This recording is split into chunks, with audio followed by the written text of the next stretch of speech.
नमस्कार. आपल्या नवीन व्हिडिओमध्ये तुमचे खूप खूप स्वागत आहे. तर आज मी बनवणार आहे दुधी भोपळ्याची भाजी.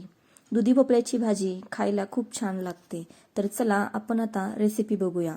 दुधी भोपळा बनवण्यासाठी मी बाजारातून कोवळा आणि एकदम फ्रेश दुधी घेऊन आले आहे. तर पहिल्यांदा त्याच्यावरील आपल्याला सालं काढून टाकायचे आहेत. जसं आपण बटाट्याचे काढतो तशाच पद्धतीने आपल्याला त्याच्यावरचे छिलटे काढून घ्यायचे आहेत. आता आपल्याला याला एकदम लहान साईजमध्ये कट करून घ्यायचं आहे. जेवढं लहान करता येईल तेवढं लहान चाकूच्या मदतीने आपल्याला कट करून घ्यायचं आहे.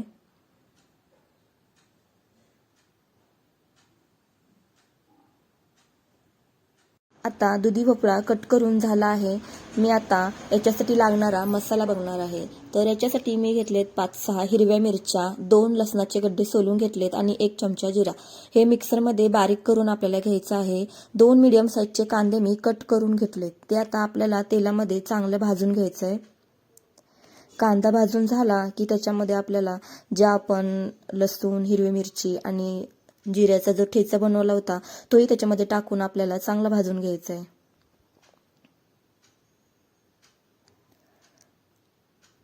तोपर्यंत आपण जो दुधी कट करून ठेवला होता तो आपल्याला दुधी धुवून घ्यायचा आहे.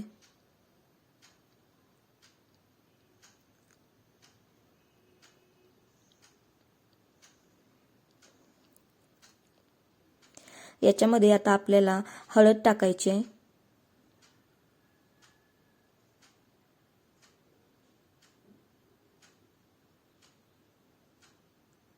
आता जो दुधी आपण धुवून ठेवला होता तो दुधी याच्यामध्ये मिक्स करून घ्यायचा आहे.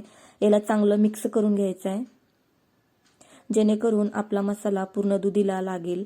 आता याच्यामध्ये चवीनुसार आपल्याला मीठ टाकायचं आहे.